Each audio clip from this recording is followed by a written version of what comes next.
y a ver cómo estaban las heridas. Así que bueno, ¿qué va a hacer? ¿Está Son cosas mejor? que pasan. ¿Cómo? ¿Están mejor las heridas en las curaciones? Sí, está cicatrizando bien, según lo que me dijeron.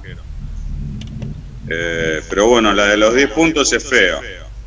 No, más bien. Bastante que las puedas mover, que no es Que menor, no las sí, tengas porque quietitas. la de la mano izquierda, la de los 4 puntos es una herida limpia, y la otra es como que me desgarró. No, no es Mm. limpia el corte. Así que bueno, un desastre. ¿Pero no te diste cuenta o fue un No, accidente? no, me saqué los guantes para ir al baño y justo un compañero del sector giró con una pieza en la mano y nos encontramos de frente. Ah, Así que bueno, fue un accidente, ¿qué va a hacer? Ahora removí el avispero en la fábrica con este accidente. ¿Qué va a hacer? Estamos todos muy juntos, muy saturados en la cantidad de producción. Bueno, ya era un sector conflictivo ese. Así que bueno, vamos a ver qué pasa. bueno, lo importante es que te mejores pronto. Sí, sí, sí, por supuesto. Y aprovechá para terminar de cursar. Claro, bueno, sí, eso es. Una buena, Lástima. ¿Cómo? una buena, qué sé yo, Sí, aprovechá en ese para llegar sentido, al sí. final de la cursada. Claro. Así que bueno. Bueno, Hola, buenas tardes. hola, ¿qué tal? Buenas tardes a los que fueron llegando. Esperamos uno o dos minutitos más y empezamos, ¿sí? Luciano Macchioli me dijo que no va a poder entrar hoy porque está con el tema de las prácticas. No hay problema, no hay problema.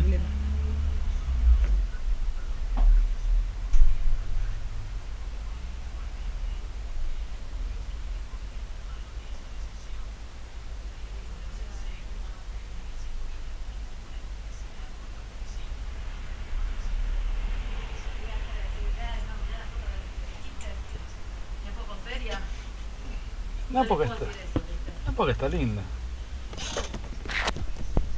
Néstor, ¿con qué te cortaste? ¿Con una sierra circular? ¿Con qué era?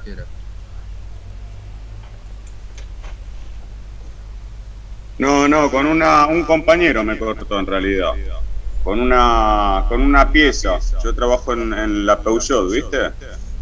Y estamos separados por sectores. Estoy en el sector de Chapa, soldando. Y bueno, me saqué los guantes para ir al baño en este momento y paso por atrás de un compañero y él sacó la pieza del medio para ponerla en el dispositivo donde trabaja él y giró y se encontró conmigo atrás, que estaba pasando por atrás de él. Bueno, fue un accidente, ¿qué va a ser? Son cosas que no deberían pasar, pero bueno, la presión, hay un montón de factores, ¿viste? La presión del trabajo, de la jefatura, el sector, achican hasta en eso, achican hasta el sector para poder ganar espacio para otra cosa, en todo sentido achican los tiempos, nos estaban cronometrando casualmente. Porque esto es así, ¿viste? Te cronometran, te cuentan los pasos que vos das para ir hasta el dispositivo, para volver, te cuentan todo, estás cronometrado en todo sentido.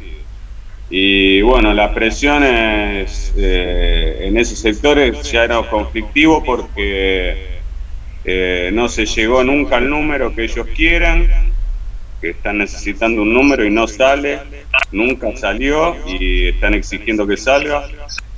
Así que bueno, hay un conjunto de situaciones que se encontraron justo en el accidente. Así que ahora hay un lío en la fábrica, ya les prometieron a mis compañeros, les prometieron a todos categorías, bueno, son unos sinvergüenzas, la verdad. No, además Pero ¿qué es va a el hacer? peor lo que sistema hace. fordista. Eso Claro. es el Bueno. peor sistema fordista. Claro, sí. Amenazan a la gente que si no sale del trabajo van a armar un tercer turno de trabajo, entonces se van a quedar sin las horas extras. Bueno, hay un montón de situaciones que están pasando que Y bueno, y la parte gremial mira para otro lado, se hacen los distraídos. Ahora con esto que pasó, no, se armó un lío bárbaro. Casi llegan a las piñas, me dijeron cuando yo no estaba, ¿no? Me tenían en el servicio médico. Se armó un lío bárbaro, aparentemente, por lo que me contaron mis compañeros. Así que bueno, quedé en el ojo de la tormenta. Bueno, menos mal que bueno, fue una cosa así, pero imagínate que pudiera haber sido una cosa peor, no se Bueno, no sirve sí. de nada. La O sea, mano cuando- izquierda, que tengo lo que son los 4 puntos nada más, frenó, la chapa frenó entre medio del anular y del medio, frenó ahí. Te lo podía haber Me cortado. podría haber partido la mano al medio. Sí. Y bueno, y en la otra donde me dieron los 10 puntos, el dedo me quedó un desastre. Así que vamos a ver cuando termine todo esto, a ver qué pasa. Bueno, lo importante es que los dedos los tenés y los podés mover. Claro, no hubo ningún tendón comprometido, por suerte los huesos están bien. Pero bueno, un dolor, me pincharon por todos lados, terrible fue el momento. Obviamente. Así que bueno, ya está, ya pasó. Bueno, a respirar profundo y a seguir. Bueno, alguien escribió en el chat. Hola Romina, ¿cómo estás? Bueno, vamos a empezar. Espero que funcione todo porque vino el técnico, lo arregló, no sé cómo funciona porque igual se me volvió a cortar, así que esperemos que funcione, si no va a haber un personal menos No, en lo que tiene que Cablevisión. hacer es mantenerlo secuestrado. La próxima vez que venga, la tipo pucho, y cuando se ve que no funciona, el tipo le corta los alimentos y lo pone a laburar. Es que él se fue y funcionaba. 3 y 4 sería un... Pero esa es la ley de Murphy, ¿no? Cuando está el técnico, es como cuando lleva el auto al mecánico y dice, hay un ruidito, llega el mecánico y se va. Y no hace ruido, no lo encuentran al ruido porque no lo hace, es lo mismo. Además lo que terminó diciéndome que el problema es mío, porque tengo un celular viejo y una máquina vieja, entonces no puedo tomar el 5.4 que debería tomar. A ver, pero... Siempre le echan la culpa al cliente, profe. Usted paga. O sea, yo pago porque le pago a él, no me puedo comprar una computadora ni un celu más caro. O sea, tengo aparatos viejos, encima la culpa es mía. Pero bueno, esperemos que funcione. Vamos a ver hasta dónde. Bueno, espero que estén bien. Vamos a empezar ya, estamos más o menos todos. La idea es, seguramente vamos a tener clase hoy y el lunes próximo, y ya después les doy lo que tiene que ver con el cierre, porque me llegó el cronograma y tengo que cerrar las notas al 20 de noviembre. Porque ustedes tienen del 22 al 27 de noviembre para poder inscribirse para rendir examen. ¿Sí? Que tampoco sé porque hay reunión. Sí. Sí. ¿Vas a hacer una síntesis como viene haciendo? Sí, por eso. ¿La síntesis será como venimos haciendo? Después les digo, pero va a ser una cosa así. Pero por eso, clase vamos a tener hoy y la semana que viene, y ya después vamos a tener el tema del trabajo que hay que hacer para terminar la cursada y los que tenían que dar recuperatorio, aquellos que no habían entregado la vez anterior para sostener la cursada, después que hayan entregado el segundo trabajo práctico, y después los finales. No sé cómo van a ser porque hay reunión del CAI este miércoles. Y yo no voy a estar, pero me enteraré después si van a ser presenciales o no. Se rumorea las dos cosas, profe, no hay nada seguro. Por eso, hay reunión del CAI, no sé si se votará, se hablará, no lo sé. Y ahí veremos cómo será el final. Si será como hicimos el año pasado, ¿se acuerdan que me enviaron primero un trabajo y después les tomé oral? O si será presencial, va a ser directamente un oral, prepararán un tema y yo les preguntaré. Digo, esta va a ser la diferencia. No tengo idea porque eso lo tienen que determinar en el instituto, no puedo decidir yo. Si me hacen decidir a mí, yo preferiría que empecemos a tener por lo menos los finales presenciales. Digo, porque también es todo un desgaste para ustedes, tener que hacer un trabajo. Profe, Sí, Yo lo que no entiendo es cómo puede ser que bares, boliches, cosas estén abiertos y nosotros todavía sigamos teniendo clases virtuales. Eso es lo que yo todavía no entiendo. es que yo lo único que te puedo decir, Facundo, que si nosotros tenemos que volver hoy al instituto, no entramos. Claro, eso le iba a decir. De Física, no entramos. 60% más de inscripciones de otros años, no hay lugar físico para que estemos. No hay, Eso no lo hay había lugar. escuchado. Al punto tal que si ustedes se piden, yo tengo escriptos casi 40 y pico por cada comisión, 38, 40, no hay ningún aula que nos albergue a nosotros. Imagínense los de psicopedagogía o biología que ya estaban recontramontonados. No ese es el problema, Alexis, el problema es que cada uno tiene ya una silla. No hay espacio. Entonces el problema va a ser el día de mañana que haya que volver a las clases, digamos, Es o sea, que- ya va a haber problemas. El tema, por eso digo, cuando empecemos, lo que pasa que también hay mucha gente que cuando empecemos no va a seguir con con la virtualidad, pudo hacer algunas cosas más. Entonces, hay algunos que no se van a poder anotar, porque convengamos que la sobreposición de algunas materias muchos no se están notando en esta virtualidad, cuando están cursando.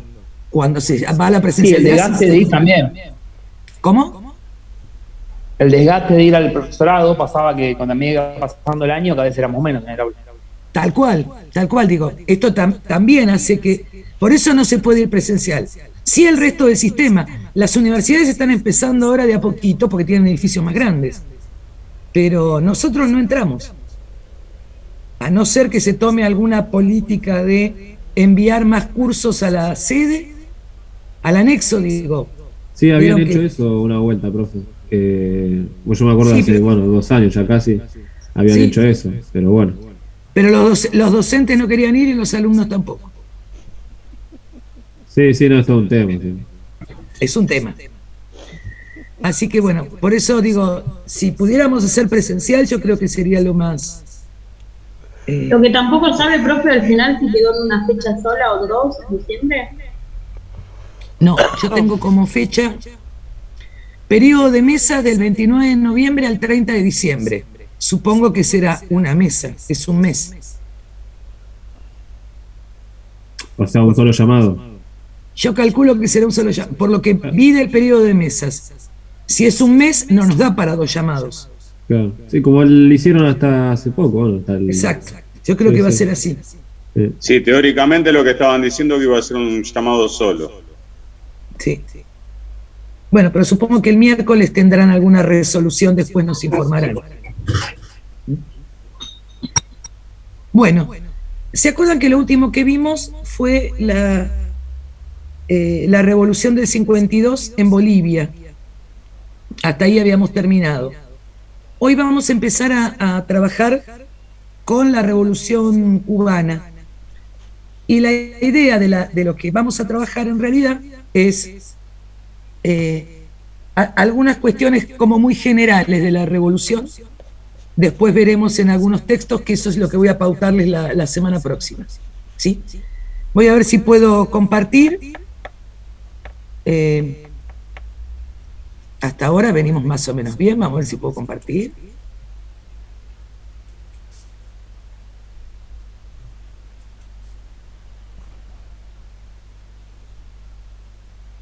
Perfecto. ¿Ustedes lo ven?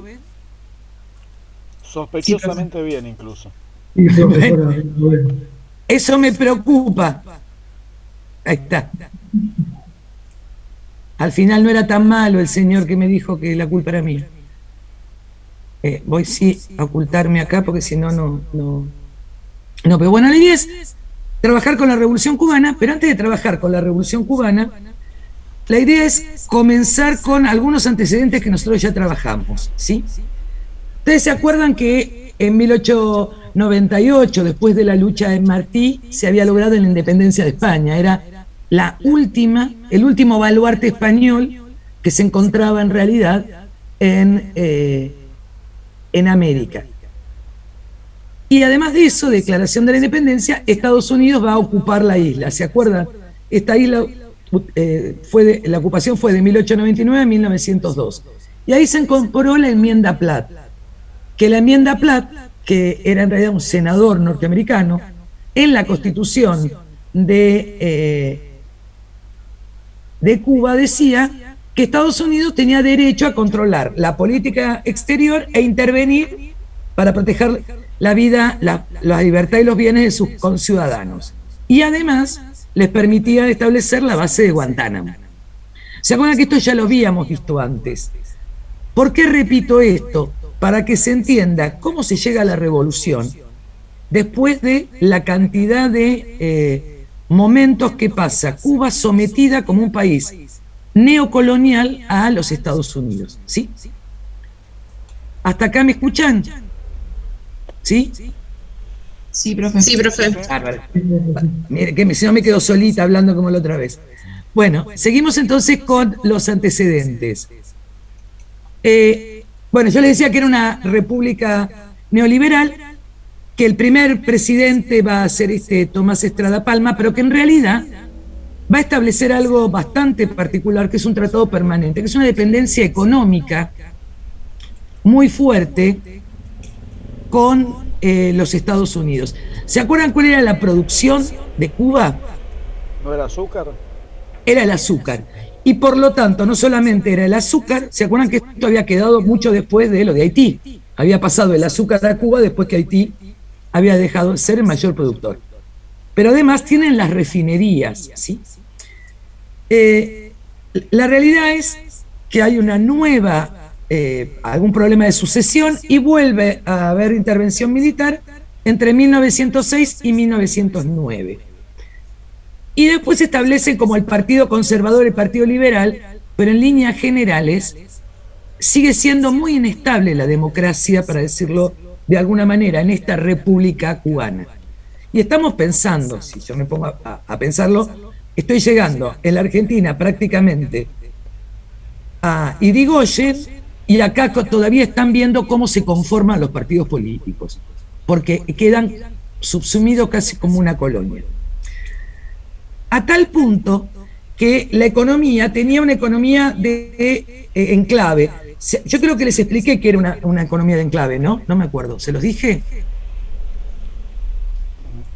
No lo recuerdo yo. Por eso No me acuerdo yo. Bien, vuelvo a eso. No me acuerdo si se los dije. Hay distintas maneras de establecer sistemas económicos. Y una de la economía que yo les podía plantear como economía de enclave era la de United Fruit Company en Centroamérica, que era que se quedaban con un territorio que les cedía el Estado y adentro de ese territorio tenían leyes propias. Leyes, moneda, ferrocarriles, escuelas, registro civil, y absolutamente la vida de los trabajadores, la empresa formaba parte del Estado.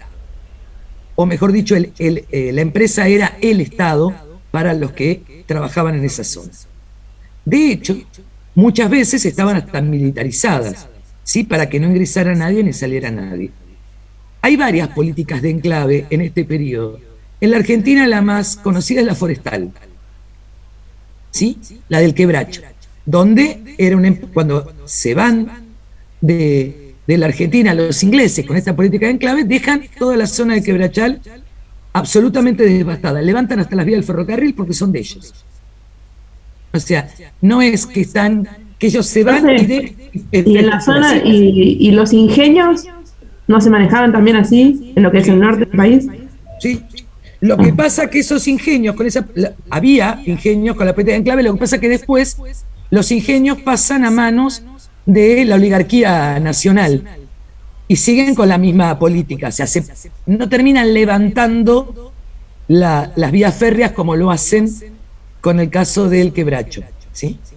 Lo mismo va a suceder con los ingleses en Brasil, ¿sí? Cuando le sacan el trabajo a los seringueiros para sacar la goma y el caucho, ¿no? Cuando después aparecen los sintéticos, pasa exactamente lo mismo. Quiere decir que acá son dueños del ingenio, de la plantación y de la vida de todos los que trabajan en ella.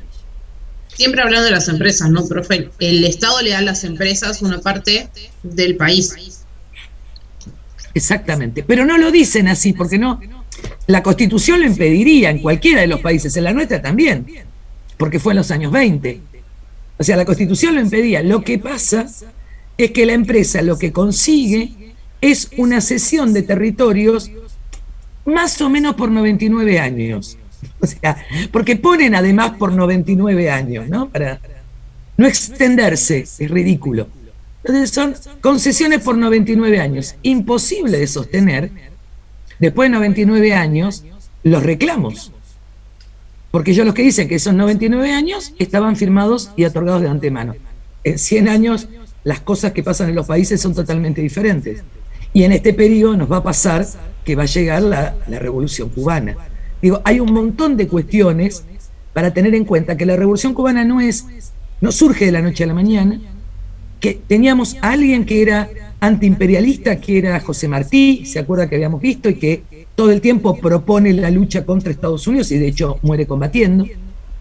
No quiere saber nada ni con España ni con Estados Unidos. Son antiimperialistas y creen que tienen que tener su propia soberanía. Es algo que Cuba no va a tener hasta el momento de la revolución. Entonces, hay un montón de factores que llevan a la Revolución Cubana. Más allá de los factores externos que podemos tener, que es la Guerra Fría, los problemas que pueden existir, vamos a ver con el tema de los misiles que se van a poner y demás, el enfrentamiento real entre la Unión Soviética, en ese momento Unión Soviética, y Estados Unidos, pero más allá de todo eso, la realidad es que es un país que no sale de la dependencia colonial hasta 1899, cuando se firma la Declaración de Independencia, 1898, 1899, y después queda en manos de los Estados Unidos a partir de la enmienda Platt. ¿Sí? ¿Preguntas? Bueno, vuelvo atrás entonces. Bueno, yo le decía esto de la política de enclave y que el producto era la caña de azúcar, ¿no? Que además, fíjense en este detalle, aporta el 80% de los recursos del Estado, por lo tanto son los dueños del país. ¿Qué es lo que trae solamente el cultivo de caña de azúcar? El tema del desempleo. ¿Por qué? Porque hay un desempleo estacional, según la época que necesito cultivar y cuando no necesito, cuando tengo que cortar la caña de azúcar o cuando tengo que plantar, pero además estructuralmente el que no trabaja en la caña de azúcar en el campo no tiene trabajo, por lo tanto no tiene comida. Estamos hablando de una situación de pobreza extrema, además de una población que había sido esclavizada y que fue liberada y que tiene una diferencia social también, como de especie de castas, para decirlo de alguna manera, divididas en quienes tienen acceso o no a determinadas cuestiones. Estados Unidos lo que hace es, los empresarios se dan cuenta que para poder sostener toda esta estructura necesitan invertir. Entonces van a invertir haciendo los ferrocarriles, pero son propios, hacen las centrales azucareras, tienen grandes latifundios, tienen las refinerías, los ingenios, van a tener empresas telefónicas, o sea, absolutamente todo está en manos norteamericanas. Entonces, para tener en cuenta, estamos hablando de 1909, donde el poder de Estados Unidos no solamente es político porque interviene, sino que es económico, es prácticamente una dependencia. Al punto tal que hay como debates internos en este momento si no debería ser un Estado anexado a los Estados Unidos, como podía haber sido con otros países, ¿sí? Como Puerto Rico. Estos debates se venían dando históricamente, ¿no? El grave problema es cuando se produce la crisis del 30 en los Estados Unidos, el 29 de Estados Unidos y para nosotros el 30. Esto hace que, de golpe, la economía y el precio del azúcar baje en forma abrupta, porque en realidad hay una crisis económica en el sistema capitalista y sobre todo en la bolsa de Nueva York. Como consecuencia de esto empiezan los grupos opositores. Hay distintas organizaciones, hay un directorio estudiantil universitario, que son los jóvenes de las universidades, de las cuales incluso va a formar parte Fidel Castro. Hay un activista muy fuerte, un intelectual, que es Julio Antonio Mella, que es asesinado por los opositores, y además huelgas del movimiento obrero, porque estos están siendo sindicalizados de alguna manera en los ingenios, o por lo menos empiezan a tener cierta conciencia de su trabajo, y empiezan a decir que no tienen ni siquiera ahora ese ingreso. El que había asumido en ese periodo era Gerardo Machado, que en 1933 es desplazado por otros dos presidentes, en realidad, que van a ser modernistas, para decirlo de alguna manera, con reformas democráticas y sociales, se les va a permitir tener algunos derechos laborales, que van a ser Ramón de San Martín y Antonio Guiteras, pero que en realidad los problemas seguían siendo porque Estados Unidos seguía demostrando que había inestabilidad, y logra apoyar a alguien como Fulgencio Batista, que en 1940 es elegido por primera vez presidente. Va a ser presidente de 1940 a 1944. Él logra de alguna manera presentar un candidato para las elecciones, porque no podía ser reelegido por la Constitución, e incluso con el apoyo, aunque parezca mentira, del Partido Comunista de la Tercera Internacional, que decía que Batista era antifascista, entonces había que apoyarlo en las elecciones. Bueno, la realidad es que las elecciones la pierde su candidato, vuelven gobiernos democráticos de San Martín y Pío Socarrás, que comienzan a modernizar, empiezan a estabilizar la economía, empiezan incluso a generar mayor cantidad de recursos, piden mayor recursos de Estados Unidos para modernizar su país, o sea, Cuba, y esto hace que aparezca un crecimiento muy grande, un movimiento sindical, ya no solamente azucarero, sino que empieza a haber un movimiento sindical en otro tipo de industrias, en refinerías de combustible, porque va a haber gran cantidad de refinerías de petróleo que trasladan, pero además hay petróleo en la isla. Van a tener también el tema de los trabajadores de ferrocarril, los trabajadores de las nuevas fábricas, empieza una pequeña industrialización. Y a partir de acá se crea la aparición de un partido ortodoxo, que es del cual pertenece Fidel Castro junto con Eduardo Chivas, que va a ser como el que genera la revolución, pero que se termina suicidando en 1951. Y que de alguna manera él presenta a través, era un intelectual, profesor universitario, él empieza a presentar toda una serie de denuncias sobre la corrupción de este gobierno y de esta cuestión de corrupción de estos gobiernos que no dejan de ser parecidos a los anteriores, pero que además, al tener relación directa con los Estados Unidos, también de alguna manera están generando diferencias y entregando más servicios a los Estados Unidos y pensar menos en Cuba. Recuerden siempre que el pensamiento antiimperialista de Martí está presente en todo momento, en el Partido Comunista y en el movimiento obrero. ¿Preguntas hasta acá? Dale, mamá, eso. No. ¿No? Yo no. Bien. Bueno, sigamos entonces.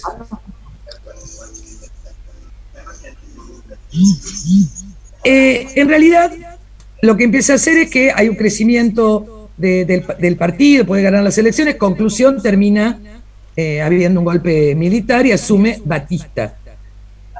Este Batista va a ser el que va a ser derrotado por la revolución en el 59. Y acá me gustaría pasar, antes de empezar con el movimiento 26 de julio, en algo que me llamó mucho la atención, que a lo mejor ustedes lo sabían, pero para mí realmente era una novedad. Encuentro dentro de unos textos de Cuba. ¿Ven el mapita? Sí. Bueno, había una propuesta, aunque parezca mentira, de hacer un canal entre la Florida y el canal de Panamá, cortando a la altura de Bahía de Cochinos a Cuba. ¿Para qué? Para que el transporte fuera más rápido. Esto generó un revuelo muy importante porque se publica, y esto me llamó la atención, se llamaba Canal Vía Cuba o la Cuba partida, era como lo llamaban.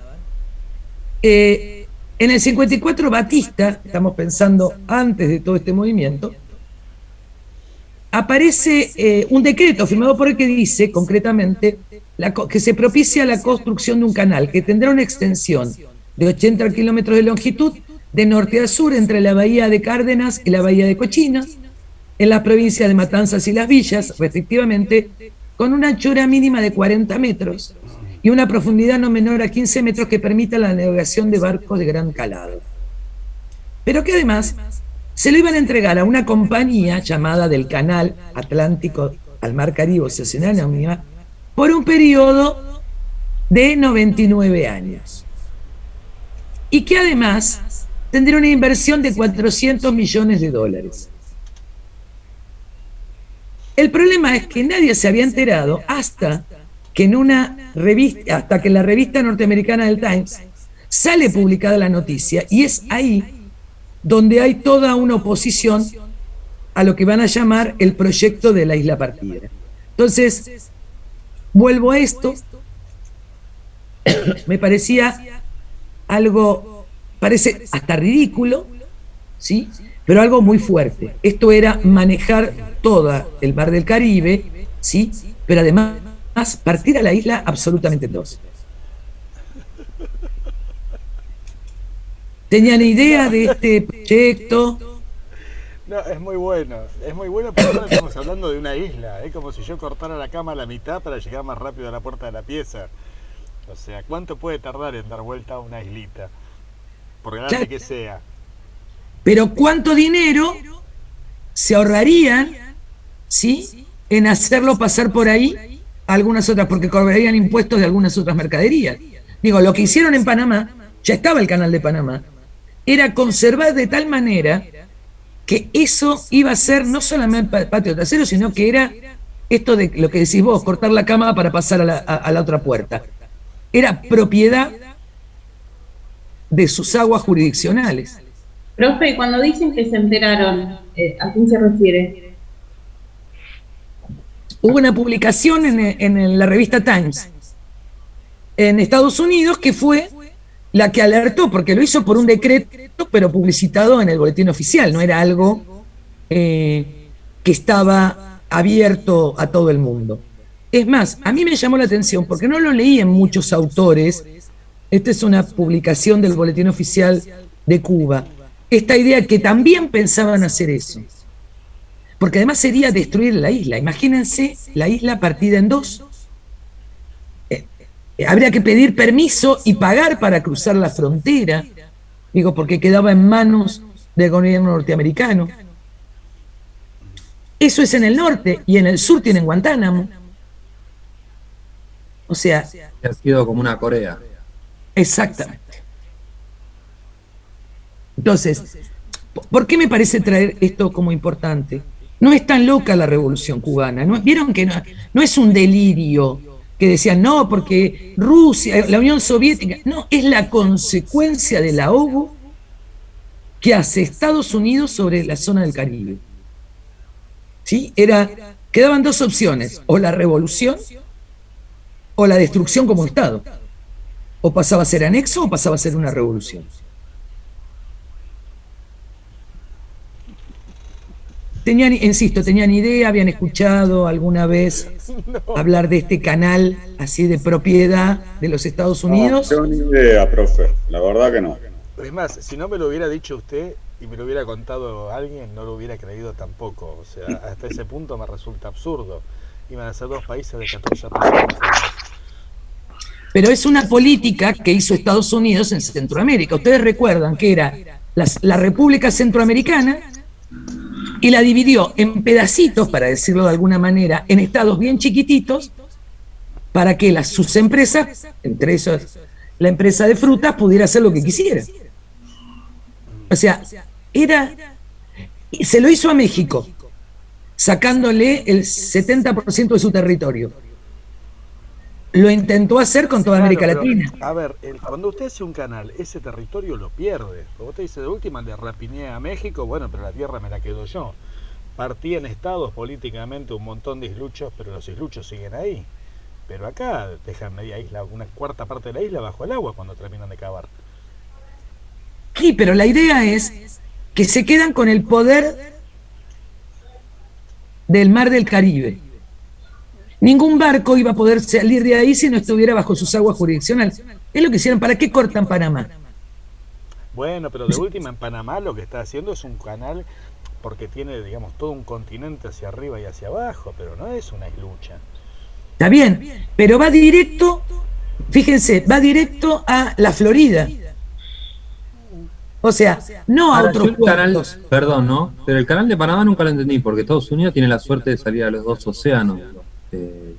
¿Por qué siempre le interesó tanto hacer el canal en Panamá, no? Porque es más barato cruzar por la parte marítima que tener que hacerlo por tierra, más allá que hay ferrocarriles que crucen. Pero la mercadería para trasladarla, para sacar, o sea, no solamente para eso, sino para poder exportarla. ¿Por qué?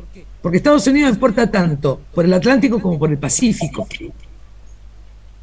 Entonces, recordemos que Estados Unidos, hasta que termina todos sus movimientos internos, los estados son prácticamente independientes para cada uno exportar, no necesita. Entonces, no quieren salir por el puerto de Washington o de Nueva York, ¿sí? Sino que prefieren salir. Y además se quedan con el peaje.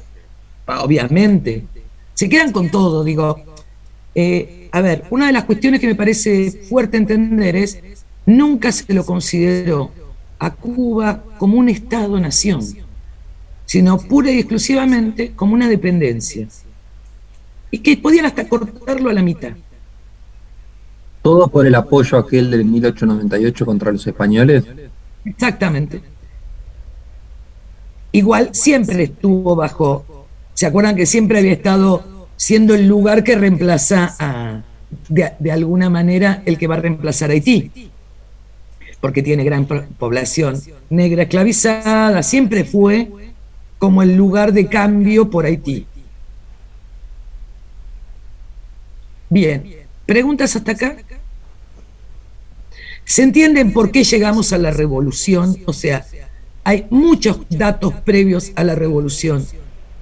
Porque a veces parece que se nos dice que la revolución es un delirio de tres barbudos, porque incluso mirando hoy algunos canales norteamericanos a propósito para ver cómo lo contaban, era la revolución de los barbudos como si fuera delirantes que un día decidieron, jóvenes idealistas. En realidad representan desde unos trasnochados. ¿Cómo? Unos trasnochados. Tal cual. O sea, la revolución. Además, ¿por qué la revolución es triunfante? Porque el pueblo conoce todo esto que tiene que ver con luchar contra los españoles y estar sometidos por los norteamericanos. Si no, no se entiende el apoyo popular que va a tener desde la Sierra Maestra, cuando comienza la revolución, hasta que se llega a La Habana, ¿no? Y cómo el propio ejército se termina rindiendo cuando Batista se va. Porque había como un sentimiento de opresión todo el tiempo. ¿Sí? Bien. Centroamérica, profesora, yo que estuve viendo, vio que le dije lo de Guatemala y demás, es un polvorín, está todo atado, está todo cosido por ellos, digamos, ¿no? Yo estaba que di justo ese tema. Imagínese en Guatemala cuando se hizo el ataque a Arbenz, no solo se restituyó la reforma agraria de Arbenz a la frutera, sino que además mandaron un proyecto de ley que les entregaba el subsuelo, que supuestamente había petróleo, y el formato del decreto de ley llegaba en inglés, que se entraron ahí, que dijeron, ¿alguien no puede traducir esto? Bueno, es lo mismo que esto el boletín oficial. Firma un decreto arreglando con la empresa norteamericana de que voy a partir de la isla. No, era así, eran los dueños. Entonces, digo, para poder entender por qué también se dan después todos los conflictos armados en Centroamérica, ¿no? Y todo el tema de guerrillas, en un momento nacionalistas, antiimperialistas, después se cambian, ¿sí? Pero en principio son nacionalistas y antiimperialistas. Es más, de hecho vamos a ver que uno de los conflictos que va a tener, de los tantos, según los autores, el Che con Fidel Castro es cuando Fidel decide entregarse prácticamente, entregarle toda la venta de azúcar a la Unión Soviética, y lo que le va a decir el Che es que volvemos, o sea, que no es una cuestión, estamos rescindiendo soberanía de vuelta. O sea, pasamos a depender salir de uno para depender de otro. Este también es uno de los graves problemas. Y esto igual se me ocurre que de alguna manera pues puede haber llegado a pensar que era menos nocivo depender de la Unión Soviética, que daba en el traste del mundo, que no de Estados Unidos, que lo tenía pegadito al lado. Sí, igual el Che se enoja porque, ahora vamos a ver, pero cuando es el problema de el conflicto por los misiles, el acuerdo lo hace el presidente Kennedy con el presidente ruso de la Unión Soviética, no lo hacen con Cuba. O sea, el acuerdo lo firman afuera. Esto es lo que primero se enoja el Che, porque dice, no puede ser que nosotros no formemos parte de esa mesa. Porque entonces siempre vamos a ser un satélite de alguien, ¿no? Y el pensamiento del Che era diferente en cuanto a la revolución. Entonces, no era depender para quedar, siempre hay alguien que determina por mí, ¿no? En ese sentido, es una de las fracturas que va a tener el Che Guevara con Fidel Castro, ¿sí? Es que debe haber tenido una postura más idealista, porque cuando uno lo piensa, el tipo ni siquiera era local. O sea, él lo pueden llevar sus ideales a Cuba. Los demás, para bien o para mal, eran cubanos, vivían ahí. O sea, entonces por ahí le permite tener, o le permite no, pero digamos, habilita una mirada quizás que lo diferencia de los otros, porque la verdad que no tenía ningún motivo para llegar ahí, como podía haber tenido Castro, que había nacido allá a 20 cuadras, me refiero, ¿no? Sí, en realidad el motivo que tenía para Fidel era, para el Che, él sostenía, y lo sostiene cuando viene a la conferencia en Punta del Este, que es cuando viene y que le cuesta de alguna manera la presidencia acá bueno, no sé el nombre del presidente, el argentino, a Frondizi. Uno de los problemas que le cuesta a Frondizi fue porque él dice que la cordillera de los Andes tiene que ser la Sierra Maestra de América. O sea, que tienen que bajar las revoluciones por toda la cordillera, porque plantea una idea de revoluciones en todos los países. Una idea totalmente diferente a la que va a tener Fidel en ese momento. Esto, por supuesto, que le cuesta en serio a Frondizi el golpe de Estado por haberse encontrado con el Che. Porque era no solamente idealista, sino que además era una revolución triunfante. Y estoy hablando antes de que negociara con la Unión Soviética, porque vamos a tener como dos periodos. Por eso quería primero plantear esto. Ahora vamos a ver que hay dos periodos. Un periodo que es el de nacionalismo antiimperialismo, de esta revolución, que dura hasta la crisis de los misiles, en el 61, y en ese momento necesita apoyarse en la Unión Soviética porque queda absolutamente afuera de todo, ¿no? Ante el temor, sobre todo primero por el desembarco en Bahía de Cochinos. Entonces digo, no fue la misma revolución, hay una revolución, hay dos movimientos, ¿sí? Esta revolución primera, que tiene que ver con el apoyo popular y demás, que viene de distintos grupos y que va a llevar al ataque a la Moncada, y después una segunda parte que tiene que ver ya con este juego de la Guerra Fría, donde queda inmersa también Cuba. Y esto es la ruptura interna, insisto, entre por lo menos el Che Guevara, que por eso sostiene de ir a buscar, de hacer revolución en otros focos. Entonces, el tema del Congo y el tema de Bolivia. Y que de Bolivia, veíamos la semana pasada, no era tan loco si pensábamos en la revolución boliviana del 52, ¿no? Donde había ideales como para poder llevar adelante una revolución. Por ahí eran distintos los tiempos y demás, y detrás de todo esto vamos a tener también a la CIA, que hasta ahora no era, excepto en el caso de Arbenz, que era el primer momento donde aparece la CIA frente a un golpe de Estado, había sido como el primero, porque ahí sí empiezan a darse cuenta que si América se desbanda es un problema. Ahora después empieza todo lo que va a ser el manejo de los militares de todos los países de América en manos de la doctrina de seguridad nacional de parte de la Escuela de las Américas en Estados Unidos. Digo, hay como un cambio de la política norteamericana, cambia después de la Revolución cubana, pero sobre todo después de la crisis de los misiles y del el periodo de desembarco de Guantánamo, ¿sí? Bueno, preguntas hasta acá, comentarios, algo que... ¿Y Guantánamo cómo se la sigue quedando Estados Unidos? ¿Bajo qué concepto, digamos? Sobre aquella que quedó en la Constitución, es que se la habían cedido, o sea, se la cedieron y no se la pueden sacar. O sea, se la podrían haber sacado. Se me ocurre que no se la quieren sacar por ahí. No pueden sacársela en el medio de la revolución después. Y ahí quedó. Sí, no, pero pasaron una montonera de años. Incluso hubo un momento en que hasta los propios norteamericanos con Obama tenían ganas, ¿no?, de cerrarlo. Hubiera sido un buen momento para decir, bueno, chicos, vamos a poner una plaza acá.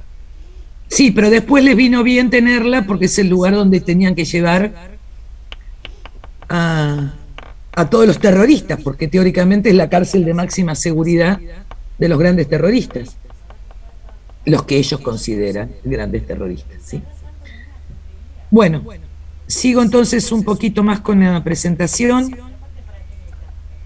Igual algunas cosas se las fui diciendo, pero no me acuerdo si era este. Uy, me spoileó la clase.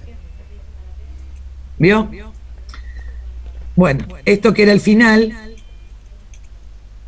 lo puse al final porque no me daba para ponerlo en el periodo que estábamos. Bueno, en realidad, yo le decía esto de que Batista está en el poder, y comienza en realidad toda una postura de represión muy fuerte. Hay un movimiento obrero más consolidado, por un lado. Por otro lado, además, aparece el movimiento 26 de julio, ¿sí?, del que forman parte en realidad Fidel Castro, va a estar el Che Guevara, va a haber una serie de mujeres, que esto también es importante. Hay un montón de mujeres combatientes, entre ellas consideradas heroínas de las revoluciones, Melba Hernández y Vilma Espín. Ambas son combatientes en la Moncada. Vilma Espín va a ser la esposa también de Raúl Castro. Pero tenían armas y hacían exactamente lo mismo. Y en realidad, en el principio, todo este movimiento en el 55, que se va a conformar, más allá de que el cuartel de la Moncada fue el 26 de julio del 53, donde fracasa y van todos detenidos y después se exilian en México, siempre la idea es esto del antiimperialismo, el nacionalismo cubano y todo lo que tiene que ver con Martí, ¿no? O sea, hay como una idea de reivindicaciones que son iguales a las que habían existido a principios de siglo. Hasta acá tenemos un tipo de forma de gobierno, ¿no? O sea, una vez que son liberados, vuelven y deciden, en realidad, la historia que por ahí conocen muchos, que es embarcarse hacia una expedición con el nombre de Grama, que es el nombre del barco, para empezar la cuestión de la insurrección popular. Esperen que apago, sigue sonando.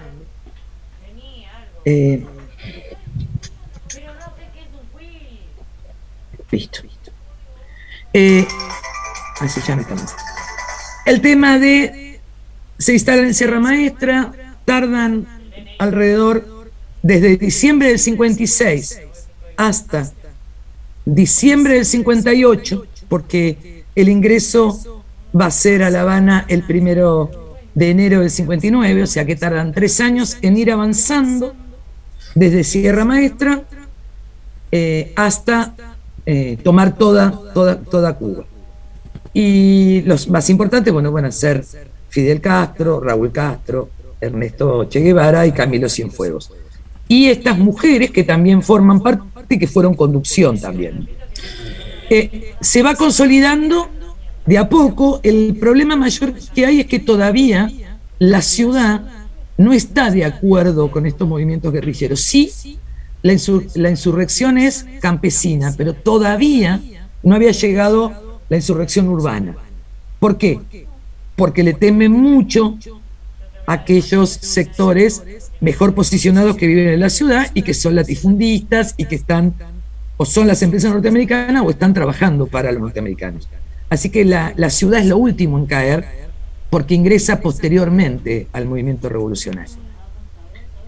Bueno, de a poco empiezan a tejerse alianzas, de a poco con los comunistas, con los sindicatos, con las organizaciones de directorio revolucionario, recuerden que era de las universidades, empieza este ejército rebelde a aumentar sus estrategias, ir controlando pequeños centros urbanos que se encuentran en realidad cercano a los grandes territorios o al campo, para decirlo de alguna manera, y de a poco van captando, insisto, 3 años para llegar a esto.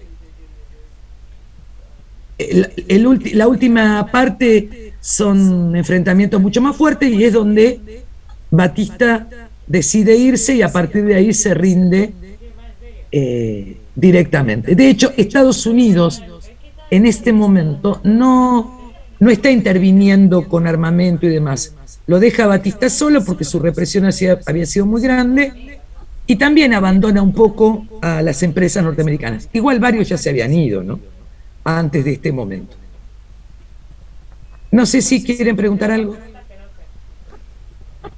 Si no, sigo. En realidad, pregunta. Sí.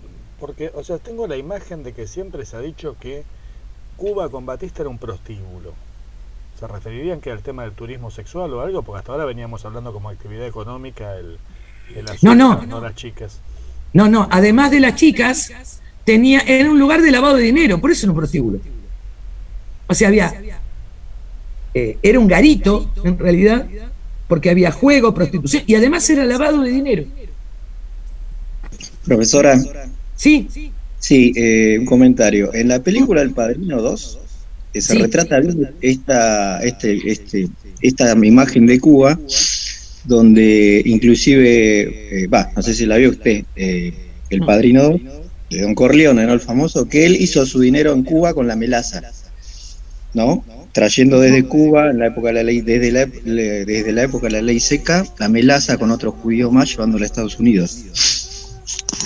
Claro, y con esto haría los licores. Claro, con la melaza hacía licor. El tema de los cabarets, prostíbulos, juegos, todo el capital, digamos, americano que había ahí, ¿no? Los hoteles. Sí. Por eso digo, estaba, por una parte, lo que tenía que ver con las empresas, pero después también era un lugar de lavado, pura y exclusivamente de lavado de dinero. Era como el paraíso para algunos sectores.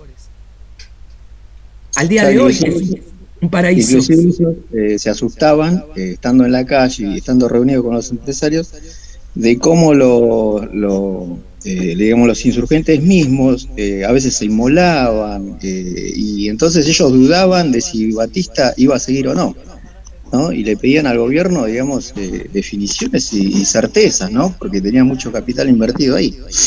Uh-huh. Bueno, de hecho Estados Unidos no actúa durante ese periodo, por eso tiene que después enviar a pedido de los exiliados en Miami, ¿no? Es decir, la pequeña Cuba. Todos los que se van como exiliados a Miami, cuando empiezan las primeras reformas, que va a ser reformas agrarias, a partir de ahí se van todos, en el momento de las revoluciones, se van y abandonan directamente Cuba, ¿no? Bien, ¿alguien más quiere comentar algo? ¿No? ¿No? Sigo entonces. Insisto, lo que estoy haciendo es toda una presentación, así como histórica, pero en función de cuáles son las causas que van llevando a esto, ¿no? O sea, tratar de ver cómo quedaban 2 opciones: o se transformaba Cuba, ¿sí? O en realidad Cuba pasaba a ser, no sé, hoy sería Haití, o sea, devastada absolutamente, ¿no? Sin ninguna posibilidad ni de trabajo ni de libertad, digo, como serían muchos lugares de Centroamérica. Entonces, insisto en esta cuestión de...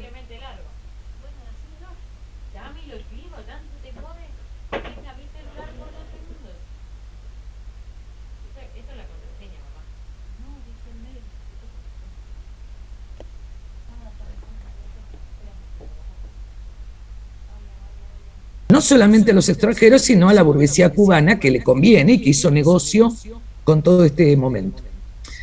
Y en realidad lo primero que va a suceder entre el 61 y el 62 es empezar a hacer reformas.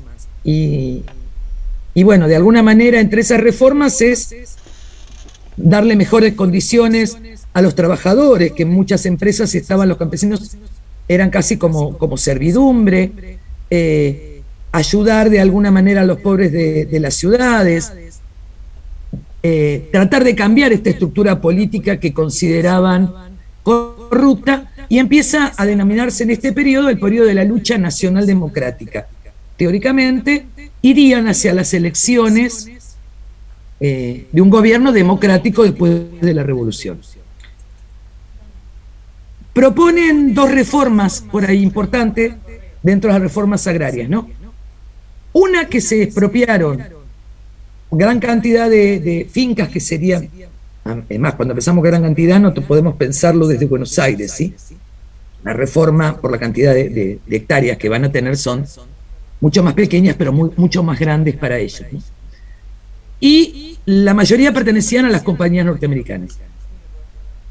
Y las empieza a repartir a la gente del campo, pero además se queda con un porcentaje del área agraria con el Estado. Entonces, el Estado comienza a tener alguna cantidad de tierras que hace trabajar por aquellos que eran expulsados y que estaban desocupados.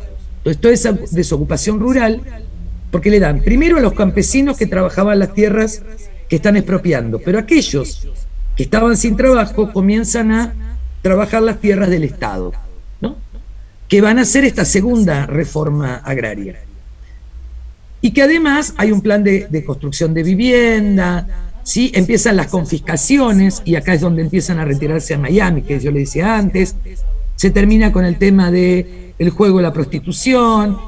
Bueno, de a poco se radicaliza tanto la revolución que en realidad Kennedy decide que no le va a suspender la cuota azucarera, o sea, lo que le compraban a Cuba.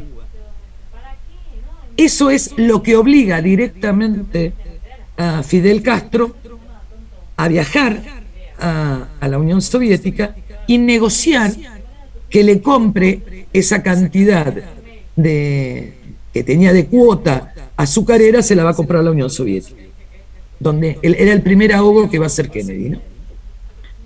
La otra es que Cuba se retira del Banco Mundial, empieza a haber un boicot, las empresas, hay problemas con el tema de la exportación de petróleo, el tema de las refinerías, y otra vez la Unión Soviética vuelve a intervenir. Entonces, lo va acompañando en este periodo de Guerra Fría. Y acá empieza la expropiación de compañías extranjeras. Entonces, empiezan a expropiar Texaco, Standard Oil, Shell, que en realidad no es que tenían grandes refinerías, tenían algunas para el combustible, pero era como simbólicamente quedarse con estas empresas, se quedan con los ferrocarriles, con la electricidad. Es el periodo de la fase antiimperialista, y es acá donde Estados Unidos se da cuenta que no es lo mismo que el resto de los movimientos que podía haber en el resto de América. Como conclusión, empiezan los ahogos, lisa y llanamente, sobre Cuba, y es ahí donde directamente Fidel Castro se acerca mucho más a los países socialistas. La realidad Profe, es que, una sí, pregunta, puede ser.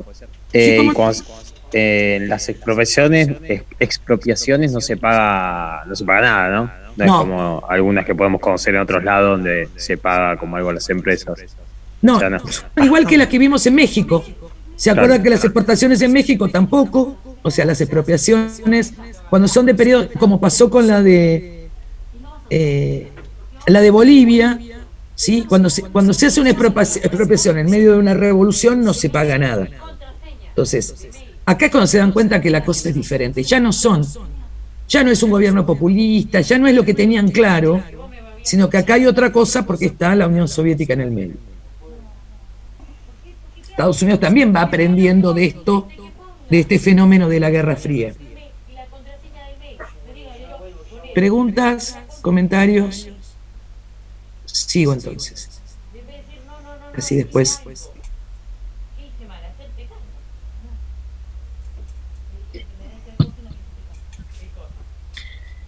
Ahí se termina el periodo que yo le decía que como para dividirlo en dos periodos, ¿no? De la Revolución Nacional Democrática terminamos en esta Revolución Socialista, ¿no? O la cercanía al socialismo. Y es lo que yo les decía, el desembarco en el 69, a través de la CIA y de 400 mercenarios cubanos anticastristas, 1.400, perdón, mercenarios anticastristas, desembarcan en la bahía de Cochino. Ahí es que son derrotados en Playa Girón, que es como la reivindicación, y es una fecha histórica, y es donde también participa Fidel Castro directamente en la misma, y a partir de acá se declara directamente el carácter socialista de la revolución. Ya no quedan más posibilidades de negociación, ¿no? Acá tiene el apoyo directamente de la Unión Soviética. Pero además, el segundo caso que va a venir es que en el 62, en la que yo le decía en esta reunión en Punta del Este, lo que hacen, lo excluyen a Cuba de la OEA. Y el gobierno del PRI, el gobierno revolucionario mexicano, es el único que se opone. El resto de los países, incluidos nosotros, nos abstuvimos. Argentina, Brasil, Bolivia, Chile, Ecuador se abstuvieron, pero en realidad lo echaron de la OEA. Y comienza aquí el descubrimiento de los misiles soviéticos en territorio cubano. Y acá sí es, hay un autor que lo llama los días que algo así como los días que estuvieron en peligro, los 3 días que estuvieron en peligro el mundo, porque los misiles apuntaban hacia Miami y Estados Unidos tenía pánico de eso. Bueno, las negociaciones se hacen directamente entre las potencias, terminan pactando, porque después mandan Estados Unidos, ¿se acuerdan? Manda una nave misilística para atacar Cuba. O sea, es bastante complejo, y esto es lo que yo le decía antes cuando Ernesto Che Guevara rompe directamente con esta idea de que ellos no negocian, sino que los únicos que lo arreglan son las potencias, sin tener en cuenta a Cuba, y es así donde comienzan a separarse líneas internas entre el Partido Socialista, que representa a la Tercera Internacional, y el resto de los grupos. Es acá donde no queda más remedio que acelerar la estructura de la revolución. Y es cuando el Che Guevara, de hecho, se va porque considera que no puede seguir adelante con este tipo de revolución y que hay que extenderla al resto del mundo. Bien, se crean algunas organizaciones, esto para ver cómo continúa, ¿no? Acá la revolución es, de alguna manera, un ideario para todos los movimientos revolucionarios que van a aparecer en el resto de América Latina.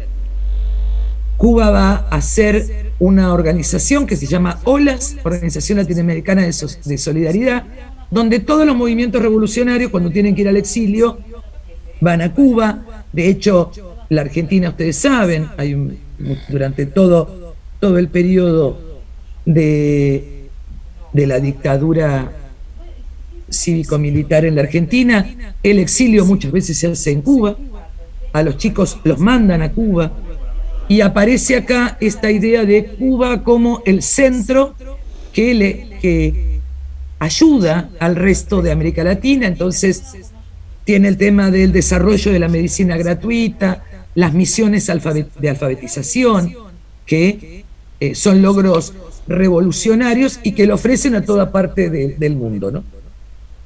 Esto es cambiar la mirada, no es, y además, no es que es la Unión Soviética la que manda bueno, sí. Hay un momento que hay una alfabetización en Brasil, hay alfabetización en Venezuela. Digo, no es la Unión Soviética, es Cuba en castellano, con el mismo origen y las mismas características. Bueno, la otra vez veíamos, la última clase con Juan en Argentina, como la formación de estas agrupaciones juveniles que iban surgiendo acá a partir de fines de los 50, de los 60 y ahí en adelante, durante el exilio de Perón, que se formaban justamente, su formación guerrillera la hacían en La Habana, bueno, en Cuba, y él comentaba de John William Cook, que era como que estaba a la cabeza y que quería de alguna forma convencer a Perón que el camino era seguir como el modelo cubano, que había que tomar una decisión por el mundo bipolar, ¿no? Del contexto que estaba viviendo con la Guerra Fría. Sí, tenía que ver con una decisión al socialismo, digo, no solamente, no es estar debajo del ala de la Unión Soviética, sino que el camino al socialismo necesitaba previamente revoluciones comunistas. Una pregunta. Sí. ¿Por qué se ve, o sea, no se ve, digamos, con el diario del lunes, la revolución cubana es la única revolución triunfante en América Latina? Porque si bien hubieron otras, pero no tuvieron, o sea, ni por asomo el mismo resultado. O sea, se puede hablar de Nicaragua y demás, pero ni nada. ¿Por qué? ¿Porque estuvo la Unión Soviética atrás? Exactamente. Fue triunfante porque el amparo se lo dio la Unión Soviética. Y después... ¿Y con las otras no? Es que en las otras era otro el contexto. La revolución nicaragüense es de 1979. Y además no le piden la línea directa a la Unión Soviética. Acá tengamos en cuenta que no es que la Unión Soviética se mete en Cuba, sino que en realidad la Unión Soviética lo que pide es Cuba la que va a la Unión Soviética, ¿no? De alguna manera empujada por la presión de Estados Unidos al querer ahogarla. El resto de las revoluciones no fueron así. Primero, que es otro contexto. Y segundo, que triunfó, entre otras cosas, este es todo un debate, porque es una isla. Entonces, también tuvo la posibilidad de no poder ser atacada tan sencillamente como Nicaragua, más allá que Nicaragua tiene otro problema, porque la propia revolución nicaragüense, la del 79, con el Frente Sandinista de Liberación Nacional, Ortega a la cabeza, no es el mismo Ortega que hoy está en el gobierno de Nicaragua. Si bien es el mismo Ortega, no es el mismo ideario revolucionario. Digo, hay un cambio, pero tiene que ver también con los contextos internacionales. La Unión Soviética tampoco es la Unión Soviética, es Rusia, y recién ahora comienza a rearmarse como potencia, ¿no? Todo el neoliberalismo avanza de una manera muy particular sobre América y el poder del capital económico, ya no de una dependencia haciendo intervenciones como hace Estados Unidos, sino directamente después de las dictaduras, las deudas y demás, hay un acuerdo civil con el capital extranjero que hace que no haya posibilidades de movimientos revolucionarios de la misma manera. No hay economía propia. ¿Sí? Ni siquiera puedo expropiar. Cuando el capital es transnacional, ¿qué es propio? Imaginemos que nosotros hoy quisiéramos hacer una revolución y quiero expropiar.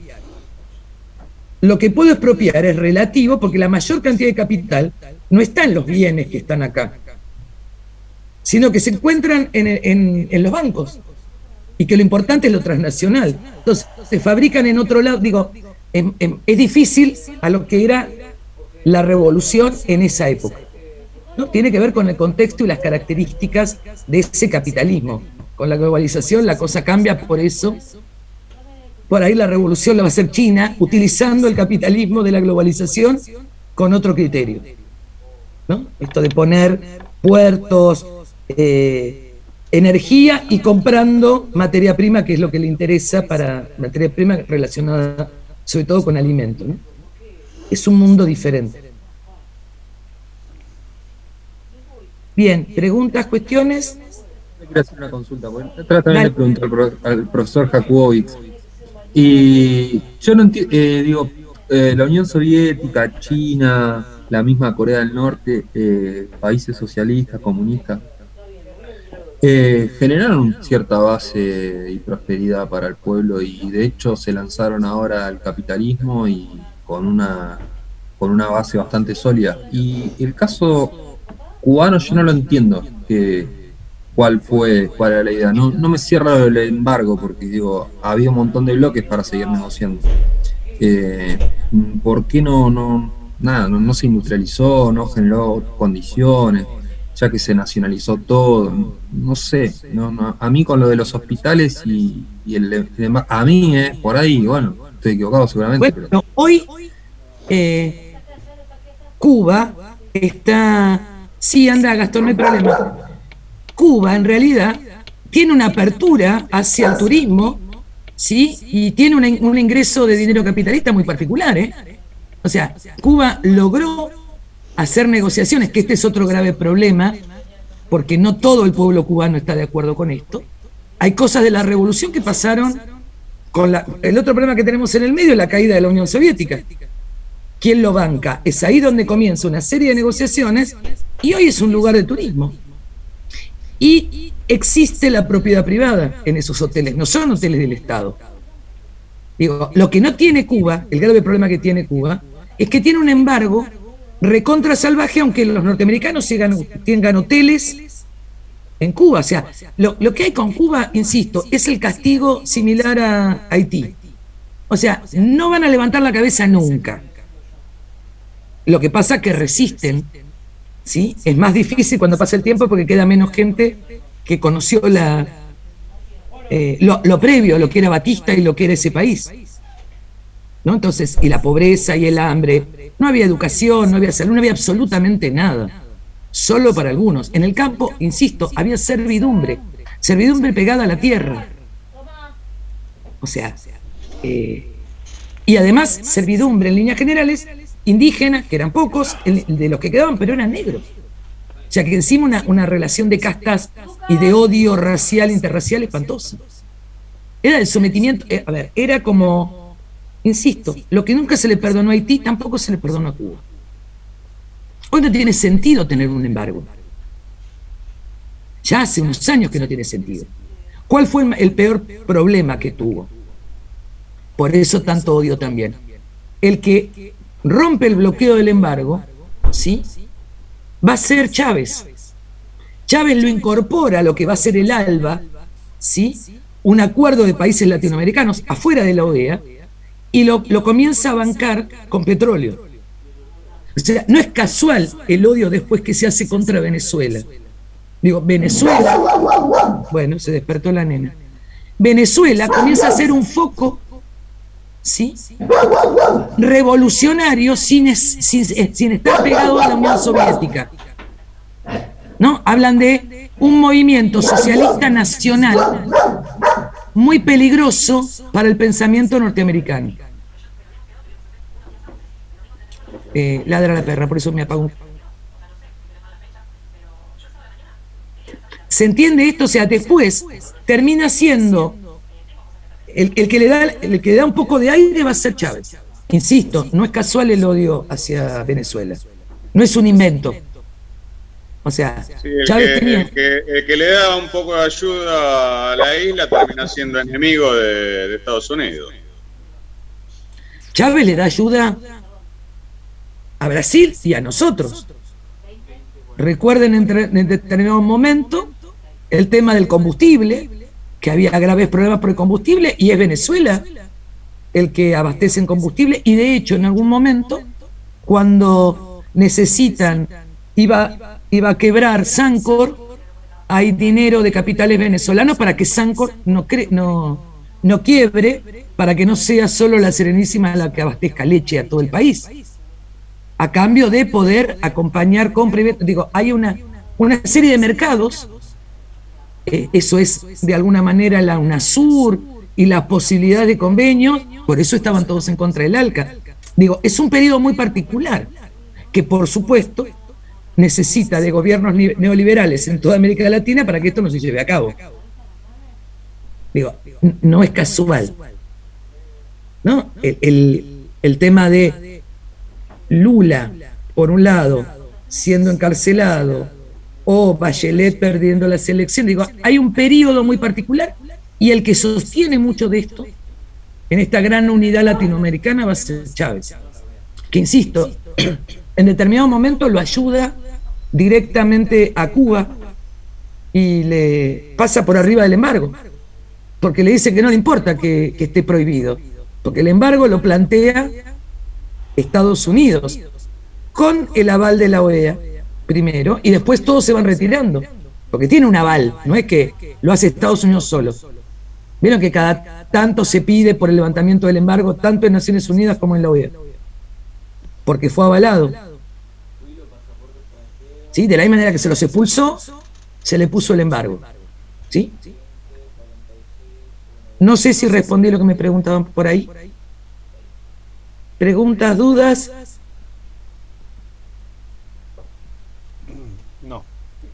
Bien. Lo último entonces, que más o menos es lo que le dije ahora, era este tema de cómo después se van modificando las cuestiones, y especialmente esto del turismo que decía reemplaza la caña de azúcar como fuente de ingresos. Y en realidad lo que hace a partir del 92, con la reforma constitucional, permite el tema de flexibilización del comercio exterior, llegada de inversiones extranjeras, posibilidad de existencia de empresas estatales en sociedad con capitales privados, tanto en petróleo como turismo, y de alguna manera, lo que plantea siempre Fidel Castro, que la única manera de sostener la revolución, él dice, al igual que el agua que rodea la isla, el socialismo cubano debe convivir con el mundo capitalista, porque no le queda otra, ¿no? Para terminar, bueno, esto que está al final era lo que le decía antes, y me parece importante resaltar esto de las mujeres en la revolución. Esta mujer es Vilma Espín, que es la esposa de Raúl Castro, que se encuentra acá. Esta es Celia Sánchez, que es la que se va a ocupar de la reforma educativa más grande, y la otra revolucionaria importante es Melba Hernández, que falleció con casi 100 años a principios de este año, ¿no? La mujer en la revolución es combatiente, o sea, no es ni la esposa de, ni es en segunda instancia, ni es enfermera. Digo, para decirlo de una manera, es una combatiente. Por eso, todos los movimientos guerrilleros posteriormente van a tener mujeres. Y la mujer como combatiente, que es una de las mayores